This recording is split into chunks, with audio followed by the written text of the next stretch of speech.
세인트루이스 제일장로교회 새벽예배 나오신 성도님들을 진심으로 환영합니다.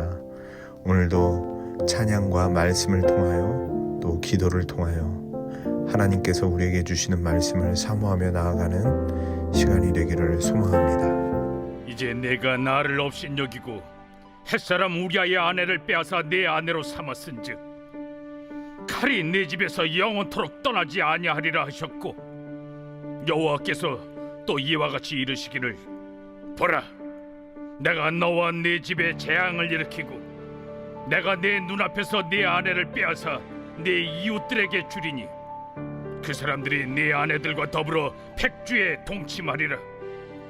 너는 은밀히 행하였으나 나는 온 이스라엘 앞에서 백주의 일을 행하리라 하셨나이다.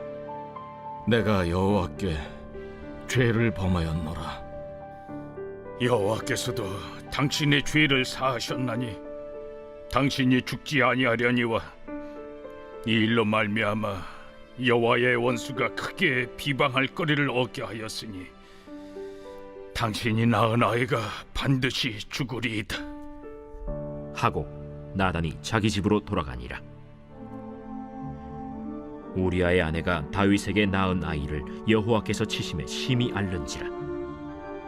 다윗이 그 아이를 위하여 하나님께 간구하되 다윗이 금식하고 안에 들어가서 밤새도록 땅에 엎드렸으니 그 집의 늙은 자들이 그 곁에 서서 다윗을 땅에서 일으키려 하되 왕이 듣지 아니하고 그들과 더불어 먹지도 아니하더라. 굿모닝, 수요일 아침입니다. 이 영상은 니카라가 셋째 날일 텐데요, 어제와 동일한 사역이 진행되는데 계속하여 기도해 주시기를 부탁을 드립니다. 우리가 살다 보면 엎어진 물처럼 다시는 돌이킬 수 없을 것 같은 상황을 만날 때가 있죠. 특별히 내 죄 때문에 그 일이 이뤄졌다라고 생각되면 하나님도 내 기도는 안 들어주실 거야 라고 생각할 때가 있습니다.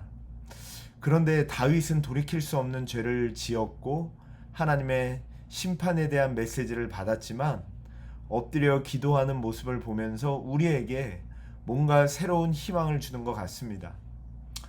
먼저 하나님은 엄중하게 다윗의 죄를 다루고 계셔요.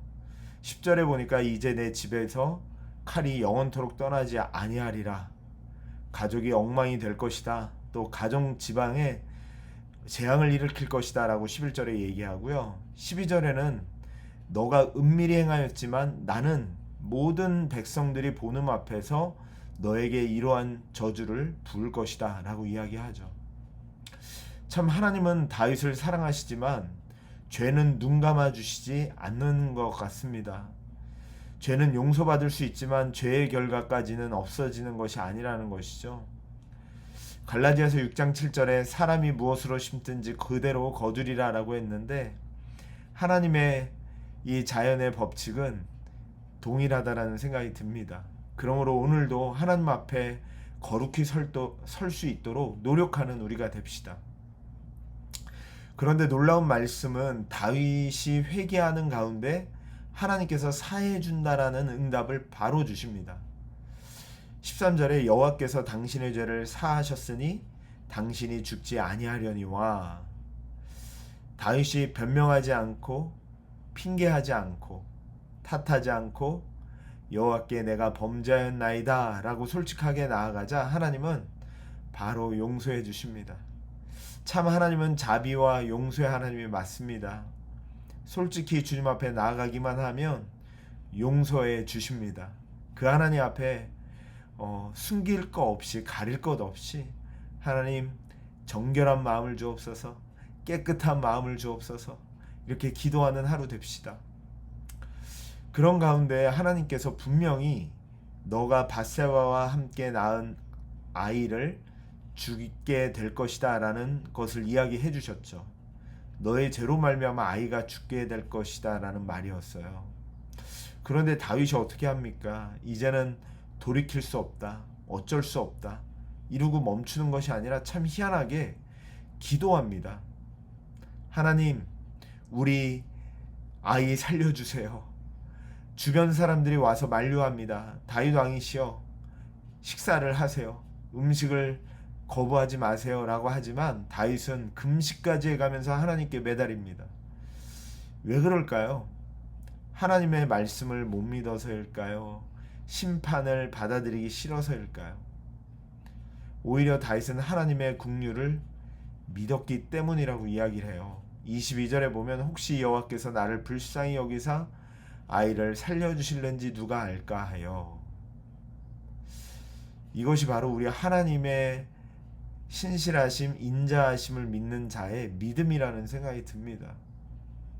믿음은 결과를 안다 하더라도, 내 죄 때문에 온 결과라 할지라도, 지금 더 이상 그 병은 소망이 없습니다 라는 말을 듣는다 하더라도, 하나님도 이제 끝이다 라고 이야기하는 그 순간에도 우리는 하나님 앞에 매달려야 된다는 겁니다.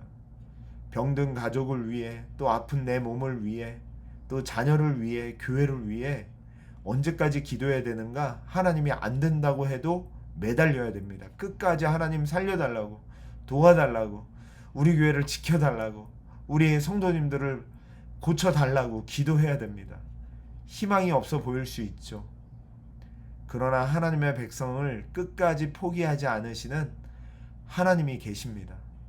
하나님은 마지막 순간까지라도 우리를 붙들어 주시는 분이십니다. 그 긍휼의 하나님을 믿는다면 끝까지 포기하지 말고 오늘도 기도합시다. 아무리 실망스러운 일이 있어도 기도합시다. 하나님 아버지, 오늘도 주님 앞에 맡겨드립니다. 어떤 순간에도 포기하지 아니하고 긍휼과 자비를 베푸시는 하나님 앞에 간구하고 응답받는 모든 성도님들 오늘 하루 되게 하여 주옵소서. 예수님의 이름으로 기도드리옵나이다. 아멘.